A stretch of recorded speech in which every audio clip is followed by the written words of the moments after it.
Hello and welcome. Take a deep breath, because what you're about to hear might change your life forever. This is not just a video. This is not just a book summary. This is your mirror. This is the story of your inner battle, the war between the life you dream of and the fear that holds you back. The name of the book is The Mountain Is You. And in this mountain, you will see yourself. You will learn why you keep repeating the same mistakes, why you procrastinate, sabotage your happiness, or stay stuck even when you want to grow. Why healing is not about fixing who you are, but becoming who you were meant to be. How to understand your emotions, your patterns, your inner wounds, and how to finally become the master of your life, not the prisoner of your fear. Let me ask you this. What if one idea could change your mind forever? What if one sentence could give you back the power you lost years ago? Books have changed history. Books have built empires. Books have saved people from depression, bankruptcy, and even suicide. And books are how the rich get richer, not just in money, but in wisdom. Did you know? The average CEO reads at least 50 books a year. Warren Buffett spends 80% of his day reading. Bill Gates reads one book per week. Now ask yourself, why? Because they know this truth. Books are time machines. One book can save you 10 years of mistakes. One author's lifetime of lessons, given to you in just a few pages. And today, you're not just reading a book. You're discovering your hidden mountain. If you're learning English, this video will help you in 3 powerful ways. 1. Real spoken English, natural words, emotional tone, and phrases used by native speakers. 2. Slow, clear explanation. Every sentence is crafted for easy understanding. 3. Deep motivation. You won't just learn English. You'll learn how to change your life. So your brain learns English and your heart learns power. By the time this series ends, you will no longer ask, "Why do I always mess things up?" You will start asking, "What is this mountain teaching me about myself?" You will walk away with more clarity, more self-respect, more emotional strength, more tools to rebuild your life, and most importantly, the belief that you can. So now, let's begin. Chapter 1. The Mountain Is You. Let's imagine a mountain. You're standing at the bottom, looking up. It's huge, it's cold, it's scary. The peak is covered in clouds. You want to reach the top. That's where your dream life is waiting. But you feel stuck. Maybe you've felt this before. You want to speak confidently, but you stay silent. You want to start a new habit, but you delay it every day. You want to leave a toxic job, but you can't move. You want love, but you keep pushing it away. You think, maybe the problem is out there. But the book tells you, the mountain is not outside of you. The mountain is you. It means you are standing in your own way, your fear, your self-doubt, your guilt, your past, your trauma, your excuses, your habits. You built this mountain, and now you have to climb it. Let's say it again. Self-sabotage is not failure. It's communication. You sabotage because a part of you is scared. Scared to grow, scared to lose control, scared to be seen, scared to succeed. You get offered a promotion. You feel excited, then anxious. You start showing up late. You miss deadlines. You don't know why. But deep down, you think, what if I'm not good enough? That's self-sabotage. Not because you're lazy, but because you're protecting your old self. There's a war inside you. One part wants to grow. One part wants to stay safe. The second part is stronger. Because it's been with you for years. Since childhood, since trauma, since pain. So when change comes, it panics, it whispers, stay where it's comfortable. Don't risk getting hurt again. Just do what we always do. Even if that habit is killing your happiness. You're not broken, you're not weak, you're just running an old survival program. And now, it's time to update it. Just like updating an app. You delete the bugs, improve the system, and relaunch. You can do the same with your mind. Let's go back to the mountain. Each step you take is a moment of growth. The step where you forgive yourself. The step where you stop blaming others. The step where you wake up and choose better, even when it's hard. The step where you finally say, I deserve more. I'm ready. Let's go. You don't need to climb it in one day. You just need to take the first step. The mountain is not your enemy. The mountain is your teacher. You created it. To learn how strong you are, you built it. So you could become the person who climbs it. You are not here to stay at the bottom. You are here to rise. And this book is your map. Chapter 2. There's no such thing as self-sabotage. Before we start, take a moment. Close your eyes. Think about the last time you messed up something in your life. Not by accident, but by your own hand. Something inside you knew it was important. But still, you ruined it. You skipped the job interview. You ignored the healthy habit. You pushed away the person who loved you. You stopped yourself from shining. Then you whispered, I don't know why I always do this. I sabotage myself. I'm the problem. But today, the book tells you something that can change everything. There's no such thing as self-sabotage. It doesn't exist in the way you think. What does that mean? Let's go deep. When you hear the word sabotage, what comes to mind? Blowing up your own chances? Destroying your own happiness? Getting in your own way? But the truth is, your brain doesn't want to hurt you. It's doing what it thinks is best for your survival. Even if it looks like destruction from the outside. Self-sabotage is self-protection in disguise. Let's understand this with real-life examples. Imagine, you see the perfect job opening. You know you're qualified. Your heart says, go for it. But you wait and wait and wait. The deadline passes. You didn't apply. You call it self-sabotage. But let's break it down. Subconsciously, you might be thinking, what if I get the job and fail? What if I succeed and people expect more from me? What if I leave my comfort zone and I'm not ready? So instead of facing the unknown, your brain whispers, let's stay where we are. At least it's familiar. That's not sabotage. That's your inner child trying to stay safe. You finally meet someone who loves you, respects you, supports you. But slowly, you start pulling away. You pick fights, you create distance, you break it off, you say, I ruined it. I always do this, but your subconscious might be saying, last time I opened my heart, I got hurt. Love feels dangerous. This can't be real. I don't deserve this. So your brain protects you. It builds walls, not to hurt you, but to avoid feeling pain again. This is the core idea of Chapter 2. Let's break it down. You are not one single voice inside. You are a mix of dreams, fears, habits, memories, pain, hope, old stories, new desires. And sometimes, these parts disagree. One part of you wants success.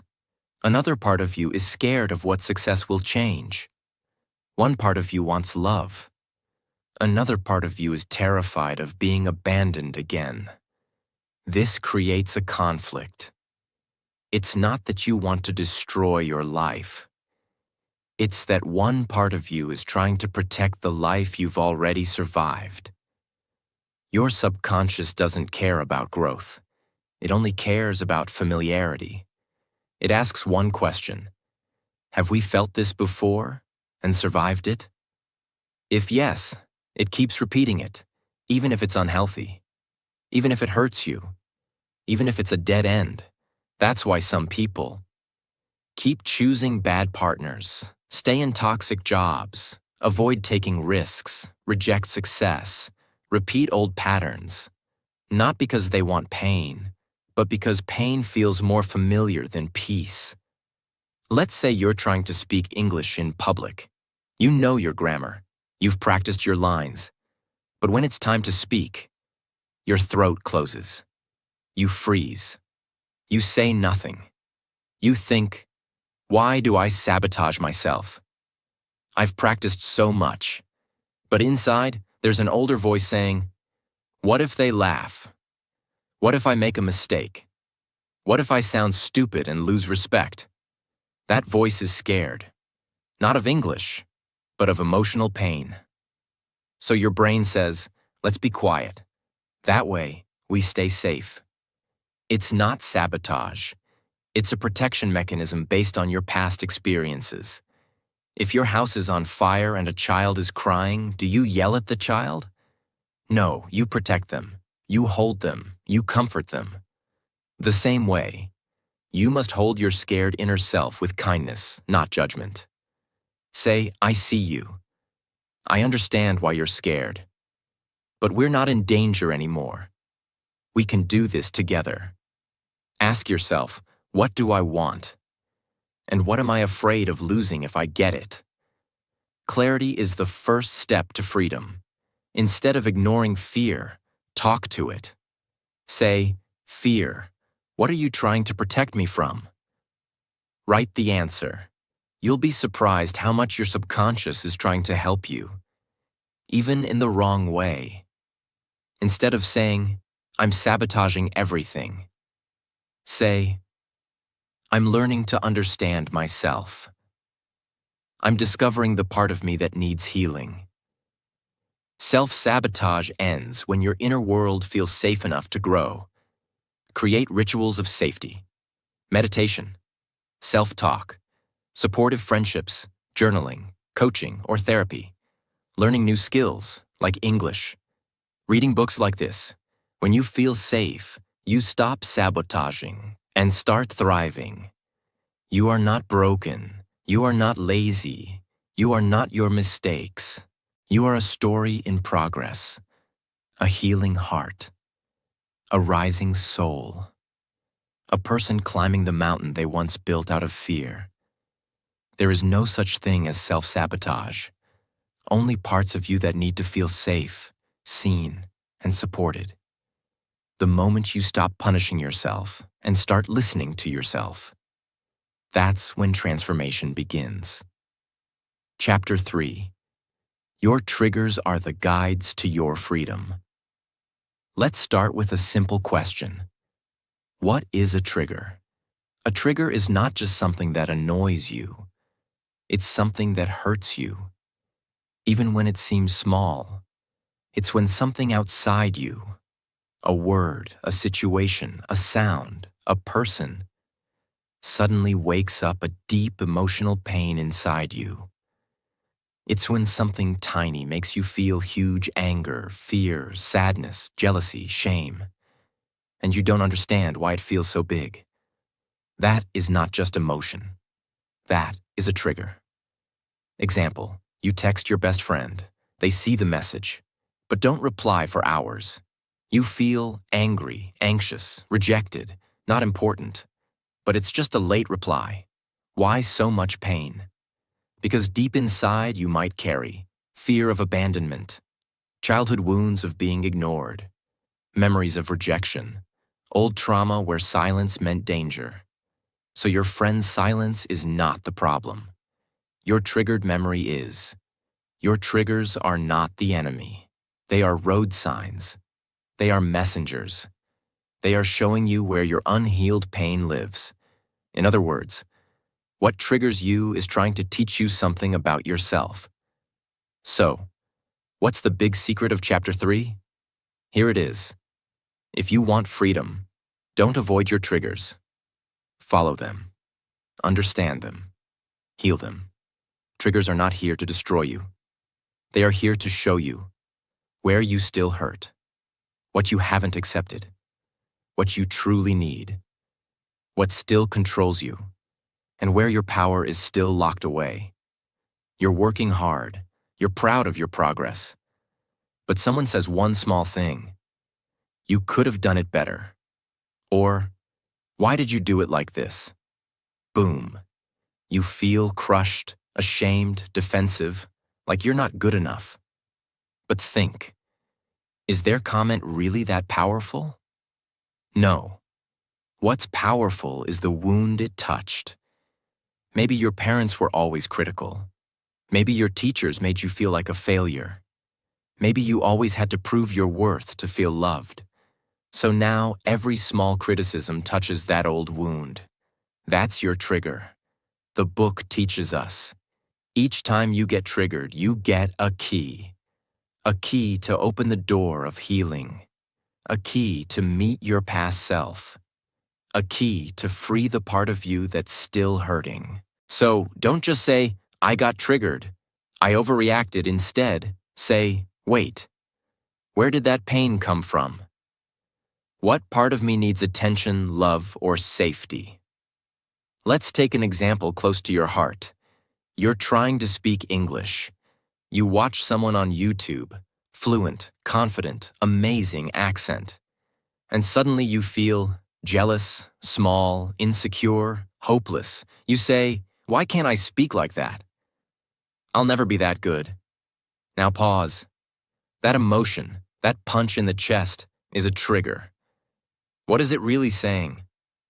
Maybe, I was made fun of for my mistakes. I was told I wasn't smart enough. I'm afraid people will laugh at my voice. So the trigger isn't the speaker. The trigger is your memory. Most people feel triggered and do one of these. Get angry, blame others, deny it, numb it, with food, phones, distractions. Avoid the situation forever, but if you want to grow, you must. Pause. Feel. Ask, listen, understand. That's how healing begins. Let's say that again. Pain is a compass. It points you to the exact place inside you that's asking to be healed. Triggers are like alarm bells. They ring when your heart is trying to say, please look here. Please don't ignore me again. This is where I need love. This is where you left yourself behind. Here's a simple but powerful exercise. Think of a recent time you got really upset, hurt, or angry. Write down exactly what triggered you, the situation, the words, the tone, etc. Ask yourself, what did I feel in that moment? Where have I felt this before in life? What belief does this trigger reveal? Example, I felt disrespected. I felt that way as a child when my opinions were ignored. I believe I don't matter. Say to yourself, I am safe now. I'm not in the past. I can respond with awareness. Here's what people get wrong. They think, if I avoid triggers, I'll have peace. But that's fake peace. Real peace comes when triggers have no power over you anymore. And that only happens when you face them, understand them, and heal them. Triggered emotion, hidden truth. Anger, a boundary was crossed. Jealousy. You desire something you've denied yourself. Fear, you feel unsafe or uncertain. Shame, you're judging yourself through someone else's eyes. Sadness, you're holding on to loss, rejection, or grief. These are not weaknesses, they are maps. And when you follow them with honesty, you reclaim your power. Your colleague gets praised. You've worked hard too, but no one says anything to you. Suddenly you feel invisible, angry, not good enough. Your trigger has been activated. Most people will say, I hate this place. They don't see my worth. That person is fake. But the book teaches us to say, why did this moment hurt me so much? What part of me still believes I need external validation to feel worthy? Then, you start doing the real work. That's where the magic begins.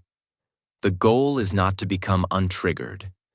The goal is to become so self-aware that nothing can control you anymore. This chapter isn't just a message. It's a revolution. It tells you, you are not weak for being triggered. You are not broken. You are becoming aware. Every trigger is a chance, a moment to go deeper, to meet yourself, to hold your pain, not run from it, to listen to the child inside you, to reclaim your mind, your power, your peace, the mountain you are climbing. It's filled with emotional landmines. But now you know, every landmine is a lesson. Every trigger is a teacher. Every reaction is a reflection. And your job is to understand, not avoid, because understanding creates freedom. Chapter 4. Building Emotional Intelligence. Ask yourself, what do I do when I feel overwhelmed? How do I react when someone disrespects me? Do I know how to handle difficult emotions, or do I just avoid them? If you've ever overreacted and later regretted it, felt confused about your feelings, struggled to explain why you're upset, said I'm fine when you were breaking inside, then this chapter is your breakthrough. Because today, you will learn a life-changing skill: emotional intelligence. The ability to feel, understand, control, and direct your emotions with wisdom. In life, your emotions make most of your decisions, not your logic. It's not your IQ that controls you in a moment of heartbreak, pressure, or conflict. It's your EQ, emotional quotient. Let me show you why. People with high IQ but low EQ ruin relationships, struggle with leadership, hurt others and themselves, avoid growth because they can't handle discomfort. People with average IQ but high EQ win trust, stay calm under pressure, understand others, heal themselves, rise like leaders in tough times. Imagine, you receive a rude email from a colleague. You feel insulted. You start typing an angry response, full of blame, sarcasm, and emotion. Stop. If you send that email, you may damage your reputation, your job, your peace. But if you pause, feel your anger, process it. Ask yourself, what am I feeling? Why? What is the right response? Then you write back with calm clarity, not emotional chaos. That's emotional intelligence. This chapter is not about controlling emotions like a robot. It's about something more powerful. Understanding emotions so deeply that they no longer control you. Let me repeat. You don't have to kill your feelings. You need to become the master of them. What is emotional intelligence? It's made up of 5 key abilities. 1. Self-awareness. Knowing what you're feeling and why, e.g., I feel anxious because I don't feel prepared. 2. Self-regulation. Managing your emotional reactions, e.g., I feel angry, but I won't scream. I'll express calmly. 3. Motivation. Using your emotions to drive you forward, e.g., I feel disappointed, but I'll use that to improve. 4. Empathy. Understanding others' emotions, e.g., they're not rude, they're hurting. 5. Social skills. Managing relationships wisely, e.g., let's resolve this with communication, not drama. You're heartbroken. Someone left you. You feel abandoned, worthless, angry, jealous. Without emotional intelligence, you might send toxic messages, stalk their social media, blame them endlessly, destroy your peace for months. But with emotional intelligence, you'll ask, what did I learn? Where did I ignore red flags? What part of me is really hurting? How can I grow stronger from this pain? You won't avoid your feelings. You will hold them like a teacher. Your emotions are not random. They are data. They are messages from your subconscious. They are your inner GPS system. You speak in English. Someone laughs, or you make a mistake. You suddenly feel shame, embarrassment, anger, insecurity. Without emotional intelligence, you shut down. You avoid speaking again. You believe I'm not good enough. But with emotional intelligence, you feel the emotion. You name it. That's shame. That's fear of judgment. You choose growth. I'm learning. Mistakes are part of the path. That's how people transform, not by avoiding pain, but by using pain to evolve. Here's the brutal truth. Most people don't feel their emotions. They become them. They don't say, I feel angry. They say, I am angry, and they throw it at everyone around them. They don't say, I feel insecure. They become jealous, bitter, cold. That's how fights start. That's how relationships die. That's how dreams are destroyed. Not because of lack of talent, but because of emotional blindness. Let me give you real tools. Easy to understand and apply. Name your emotion. What exactly am I feeling right now?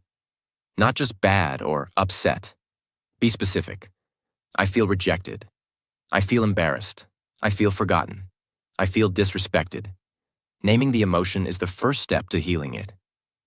Ask, where is this coming from? What event or memory is behind this emotion? Your feelings come from interpretation, not just events. You feel jealous when your friend succeeds. You dig deeper and realize, because I believe I'm falling behind in life. Boom. That's where healing begins. Pause before you react. Train yourself to pause. Take 3 breaths. Ask, what's the smartest way to respond right now? Your emotional pause is more powerful than your emotional punch. Talk to yourself like someone you love. When you feel overwhelmed, don't say, I'm weak. I'm stupid. I hate myself. Instead, say, you're safe. You're growing. I'm proud of you for feeling this and still moving forward. Self-talk is the secret weapon of emotionally intelligent people. Make emotion your fuel. Use emotion to drive action, not destruction.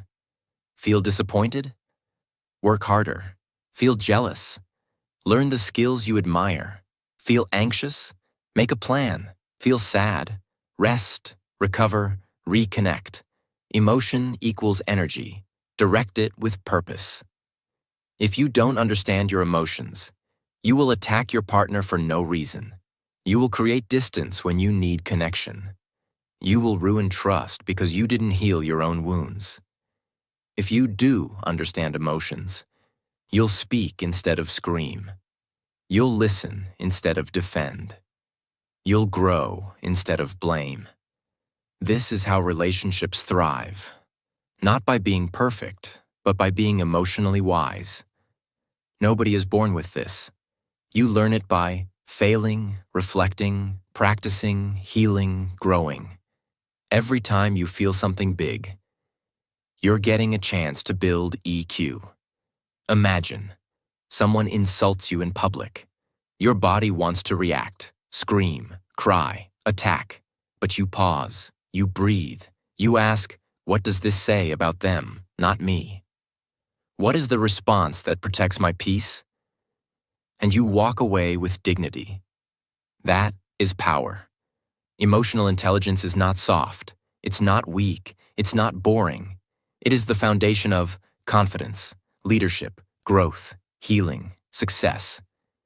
When you build this, you no longer fear your feelings. You welcome them. You listen to them. You work with them, not against them. You become calm in chaos, peaceful in pressure, wise in storms, and unstoppable in your own transformation. The mountain you climb is not just made of fears. It is also made of feelings you never learned to manage. But now you're learning. You're rising. You're becoming emotionally free. Chapter 5. Releasing the past. Close your eyes. Picture yourself climbing a mountain. You have a heavy backpack filled with rocks.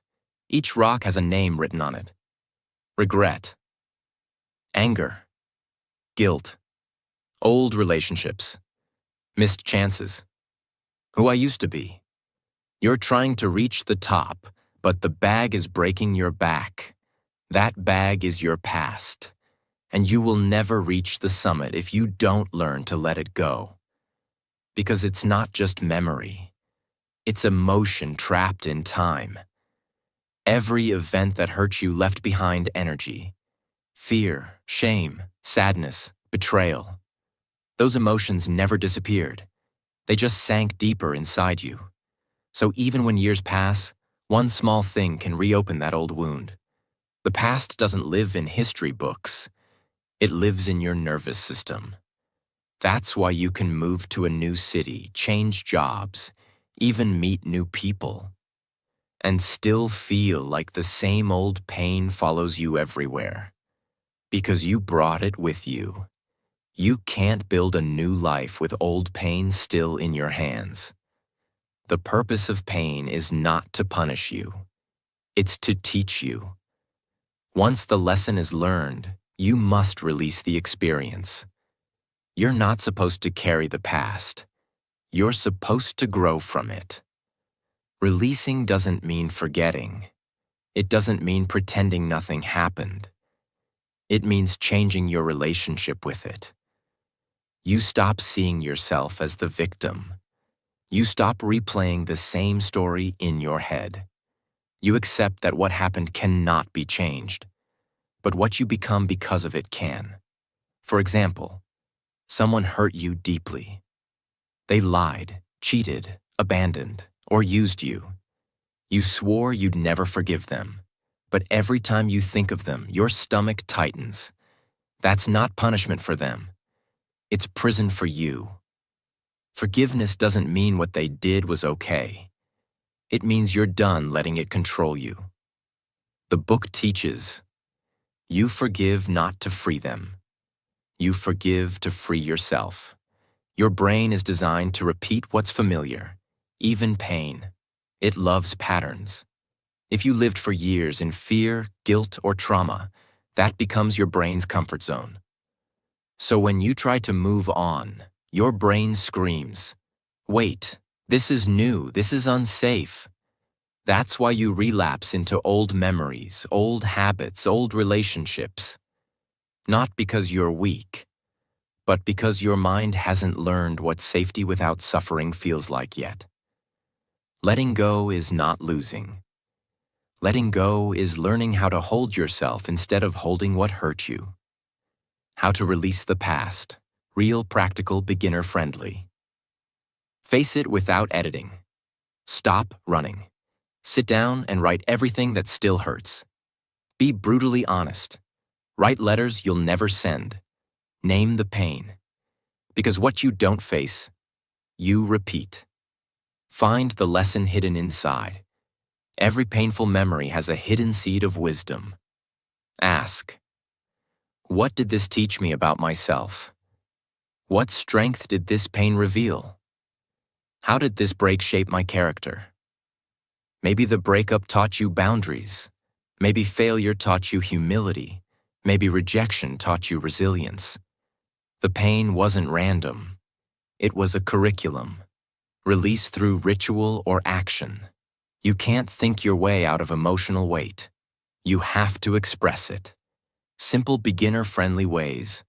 Write your old story on paper and burn it safely. Donate or throw away things that hold painful energy. Visit the place that haunts you, breathe, and walk away with peace. Say out loud, "It's over. I am free now." Your subconscious believes what it sees you do. Create new meaning. The past hurts because it feels meaningless, like wasted suffering. Give it meaning. Tell yourself, that was my training. That pain built my empathy. That experience prepared me for something bigger. When you change the story, you change how your brain stores the memory. Return to the present.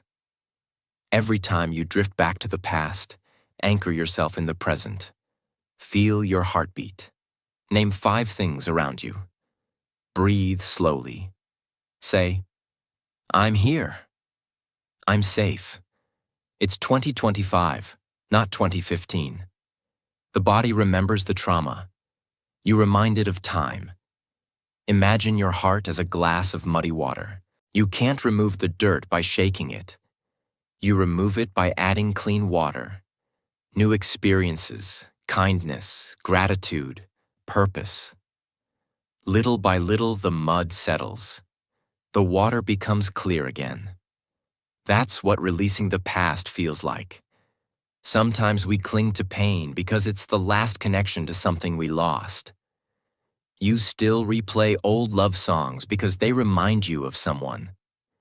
You're scared that if you stop feeling sad, you'll forget them. And forgetting feels like betrayal. But the truth is, you can keep the lesson without keeping the suffering. Love doesn't disappear when pain fades. It transforms into wisdom, gratitude, and peace. The past can disguise itself as comfort. You scroll through old photos, visit old places, listen to old songs. You call it memory. But sometimes it's emotional addiction, because the past gives you a false sense of control. You already know how it ends. The future doesn't. So we keep looking backward because it feels safe. But you can't walk forward while facing behind. Stop trying to return to who you were. You've outgrown that version, neuroscientists explain. Every time you recall a painful memory, your brain replays the chemical pattern. That's why it feels real again. But if you replay it while thinking differently, with acceptance instead of anger, you literally rewire your brain. You teach it that the event is no longer a threat. That's how emotional freedom happens on a biological level. Imagine standing at the base of your mountain. Behind you, a giant chain ties you to old memories. Now visualize cutting that chain. See your past versions smiling, waving goodbye. They're not angry. They're proud that you're continuing the climb. Say softly, "Thank you for getting me this far. But now I must go alone." And walk forward lighter. Something magical happens. You start laughing easier. You start sleeping deeper. Music sounds better. Food tastes richer. The world feels new again. Because you are new. You realize peace was never missing. It was just buried under memory. Listen carefully. You can't start a new life while clutching the ashes of the old one. You can't climb higher while dragging ghosts. And you can't become who you're meant to be while defending who you used to be. The past is not your home. It was your classroom. Say it with me. I honor my past, but I don't live there anymore. I forgive so I can be free. I release what I can't control. I am ready for the new chapter. When you finally release the past, you stop climbing the same mountain every day and start discovering new peaks you never knew existed. That's when the mountain transforms from your burden into your blessing. Chapter 6. Building a New Future. Take a breath. Feel the silence inside you. You've come so far. You've faced your pain. You've studied your triggers. You've stopped being at war with yourself. You've released the weight of your past. And now something terrifying and beautiful is happening. You are no longer who you used to be, but you're not yet who you're becoming. You're in the middle. And this is where creation begins. This chapter is not about healing anymore. It's about building. Let's go deep. When people release pain, they think the work is over. But that's not true. Once the pain is gone, it leaves empty space. And if you don't fill that space with purpose, values, and habits, your mind will go back to old pain because it has nothing else to hold on to. Freedom is not enough. You need a plan for your freedom. So now we ask, who do you want to become? What kind of life do you want to wake up to? What habits do you want to live by? What energy do you want to carry? This is the new mountain. The book teaches us. You can't build a new future with the same automatic programming that created your past. You need to live intentionally, on purpose, with awareness, with daily decisions that shape your future self. It doesn't mean moving cities. It doesn't mean changing your name. It means building new beliefs, creating daily systems, living with emotional discipline, making conscious choices, holding yourself to higher standards, and doing it one ordinary day at a time. There's a person who wants to change their life. They've let go of their past trauma. They're ready to rise. But their daily routine looks like this. Wake up late, check phone, skip breakfast, complain about job, scroll Instagram for hours, go to bed with anxiety. Now pause. Can this person become their best self like this? No, because healing without structure is just a feeling. The book reminds us, the future is not something you wait for. It's something you build with your habits. Even something as small as cleaning your desk every night trains your brain to believe, I am organized. I care about my energy. I finish things I start. My space is a reflection of my future. This is not about perfection. It's about consistency. Let's make it very clear.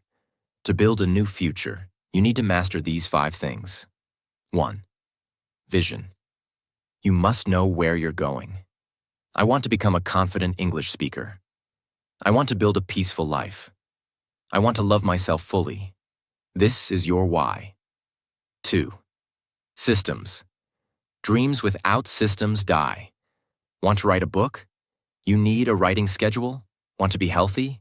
You need a meal plan? Want to improve English? You need 30 minutes a day of practice. Your system protects your dream from dying in chaos. 3. Environment. Your environment shapes your mind. Remove toxic friends, negative voices, energy-draining habits. Add books, clean spaces, supportive people, nature, silence. 4th, identity. Don't just do different things. Become a different person. Stop saying, I'm trying to be healthy. Start saying, I'm the kind of person who moves every day. I'm the kind of person who learns every day. 5. Reinforcement. Celebrate every small win. Reward your effort. Track your progress. Notice your growth. What gets rewarded gets repeated. Let's say you've always been afraid of speaking English, but you've healed your fear. Now it's time to build a new future with English as your tool. How? You. Watch 1 English video a day, with subtitles. Speak to yourself in English in the mirror. Journal in English for 10 minutes daily. Surround yourself with English podcasts. Write goals in English. Celebrate every small improvement. Over time, your brain rewires. You stop saying, I'm learning English. You start saying, I'm an English speaker. That's not a goal. That's a new identity. The book reminds us, you become what you repeat. Every day, your choices are casting votes for the kind of person you are becoming. Vote for confidence. Vote for healing. Vote for growth. Vote for discipline. Vote for inner peace. How to build a new future. Let's break it down into a clear 6-step plan.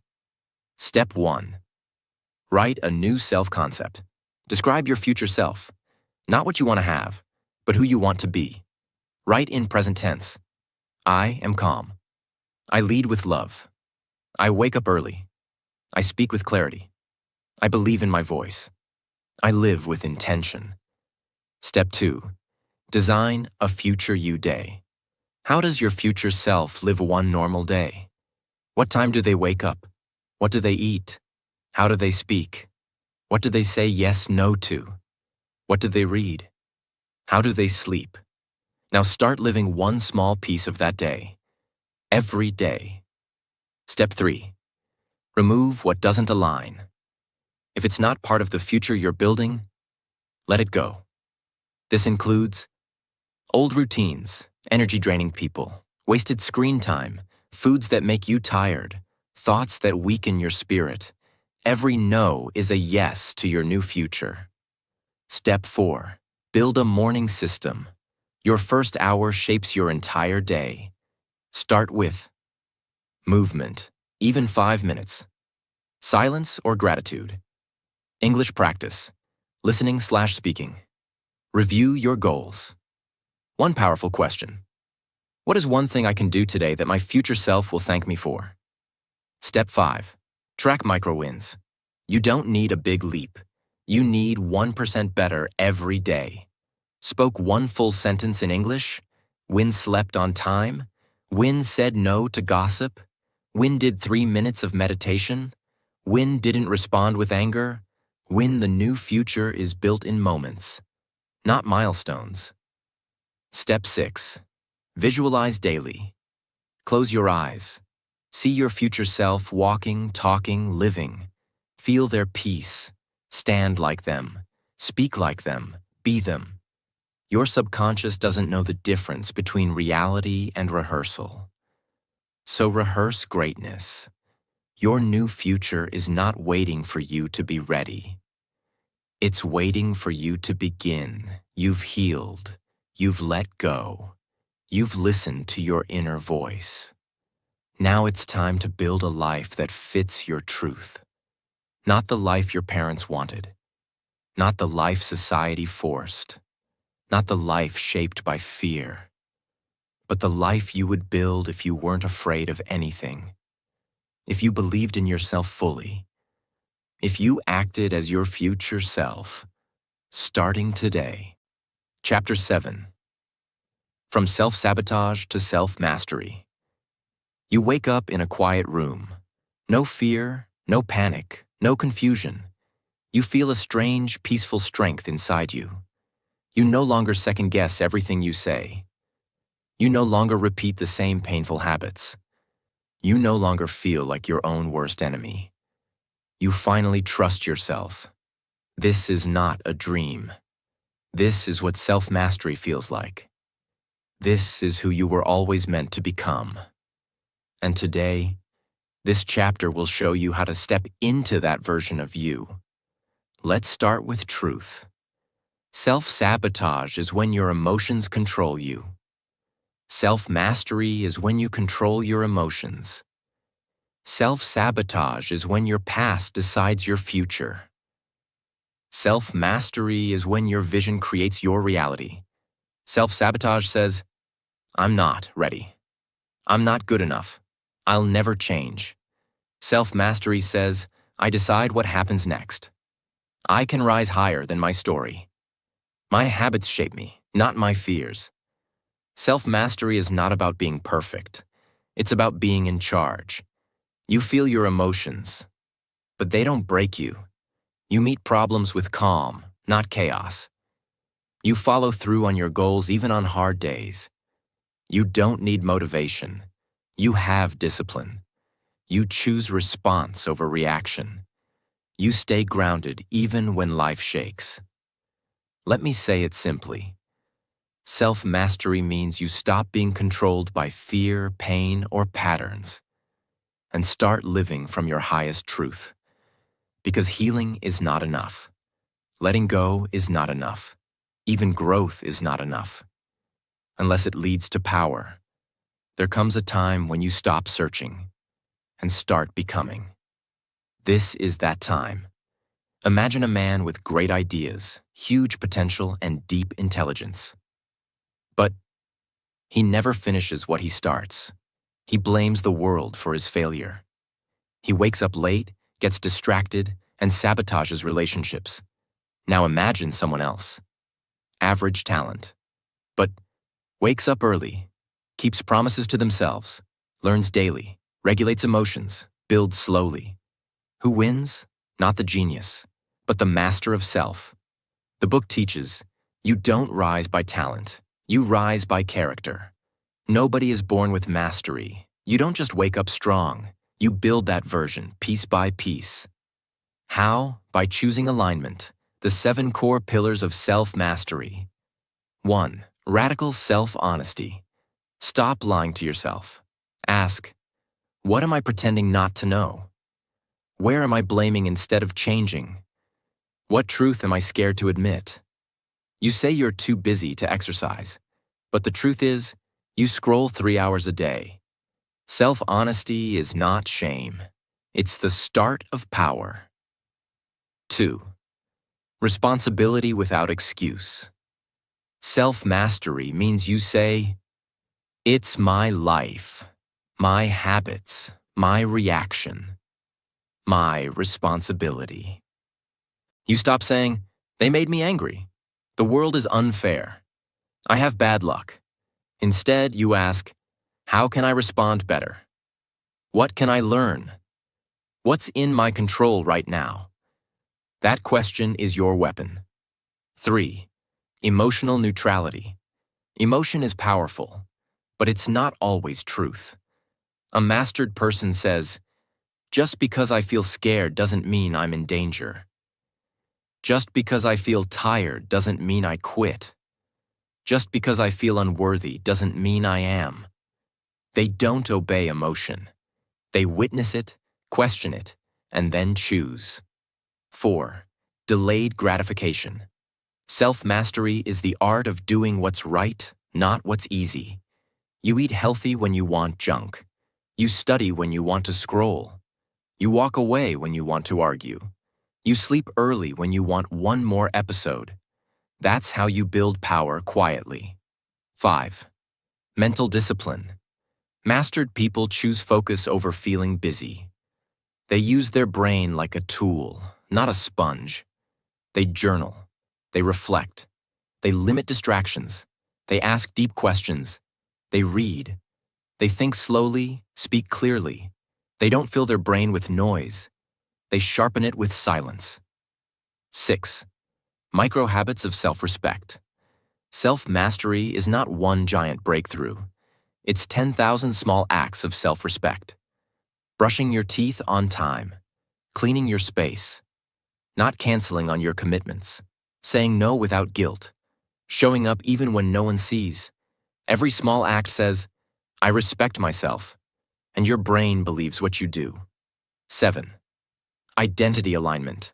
You stop saying, I'll do it when I'm motivated, and start saying, I do it because it's who I am. You move from, I'm trying to eat healthy. I'm someone who eats healthy. I'm learning English. I'm an English speaker. I'm trying to be confident. I am confident. Identity is the final lock. Once you step into it, you stay. Most people care more about how they look than who they are. They post success, but don't build it. They want peace, but chase drama. They say, I'm working on myself, but avoid discomfort. Self-mastery is private, quiet, real. You don't need to tell people you've changed. Your energy shows it. You are not here to stay broken. You are not here to chase people. You are not here to repeat the same pain. You are not here to stay at the base of the mountain. You are here to become the version of you who lives on the summit. The healed you, the brave you, the disciplined you, the focused, forgiving, fearless, free you. You've made it to the top of the mountain, to the final page. But this is not an ending. This is the first breath of the new version of you, the one who no longer bows to fear, the one who doesn't repeat the same old patterns, the one who doesn't let the past own the present, the one who says, "This is my life, and I choose who I become." No one is coming to save you. No miracle is arriving at midnight. But you now have everything you need inside you. You have awareness, you have emotional power, you have direction, and you have a map, this book. Remember, you are not behind. You are not broken. You are not too late. You are becoming. The mountain didn't stop you. The past didn't break you. The fear didn't win. Because something inside you refused to give up. If this summary helped you, if it made you feel something you haven't felt in years, if it gave you hope, clarity, direction, or just a spark of inner peace, then please don't leave without doing one thing. Subscribe to this channel, because this is just the beginning. We are building a place of deep healing, real transformation, and powerful English learning. Your next breakthrough could be in the very next video. So click subscribe and keep climbing. Not because you're broken,